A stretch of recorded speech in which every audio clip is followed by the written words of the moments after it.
అందరికీ నమస్కారం. గీతా పఠనానికి స్వాగతం. నా పేరు రాజేశ్వరి. ఇవాళ మనం భగవద్గీత మొదటి అధ్యాయం అర్జున విషాద యోగంలో 46వ శ్లోకం చదువుకుంటున్నాం. ఇప్పటి వరకు కూడా అర్జునుడు కులనాశనం వలన ఎలాంటి పాపం కలుగుతుంది, దాని తాలూకా పరిణామాలు ఏమిటనేది ముందు శ్లోకాల్లో చెప్పారు. దానికి కంటిన్యూషన్ ఇది. ఈ ప్రకారముగా పశ్చాత్తాపము నొందిన వాడై అర్జునుడు ఇక తన నిర్ణయమును వినిపించుచున్నాడు. శ్లోకం చదువుకుందాం. యది మామ ప్రతీకారమశస్త్రం శస్త్రపాణయః ధార్తరాష్ట్రారణే హన్యుః తన్మే క్షేమతరం భవేత్. ఈ శ్లోకం అర్థం చదువుకుందాం. శస్త్రరహితుడైన ఎదిరింపని నన్ను శస్త్రములను చేబూని ధార్తరాష్ట్రులు యుద్ధమును వధించినను అది నాకు మిక్కిలి క్షేమకరమే అగును. అంటే ఇప్పుడు అర్జునుడు ఏం చెప్తున్నాడు? నేను తలపడను వాళ్ళతోటి నేను యుద్ధం చేసి గెలిచినంత మాత్రాన నాకేమొస్తుంది, ఒకవేళ వాళ్ళు ఎవరైనా నన్ను చంపదలిచినా నేను తిరిగి వాళ్ళని చంపను అని ఇంత ముందు శ్లోకాల్లో చెప్పారు కదా. అదే అంటున్నారు. శస్త్రరహితుడనైనా అంటే చేత శస్త్రం ఆయుధం లేకుండా నేను ఎదిరించకుండా ఉన్నప్పుడు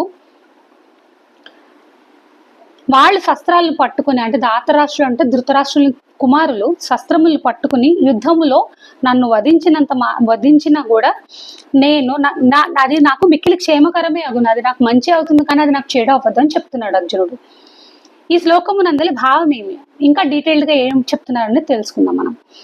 ఇప్పుడు యుద్ధము ప్రకటింపబడినప్పటికీ నేను శస్త్రములను త్యజించుదును. అంటే ఒకవేళ వాళ్ళు యుద్ధం ప్రకటించినా కూడా నేను ఆయుధం పట్టను, ఆయుధాన్ని నేను వదిలేస్తాను. వారి ఎట్టి క్రియకైనాను ప్రతిక్రియ చేయబూను, అంటే వాళ్ళ యాక్షన్కి నేను రియాక్షన్ ఇవ్వను అంటున్నారు.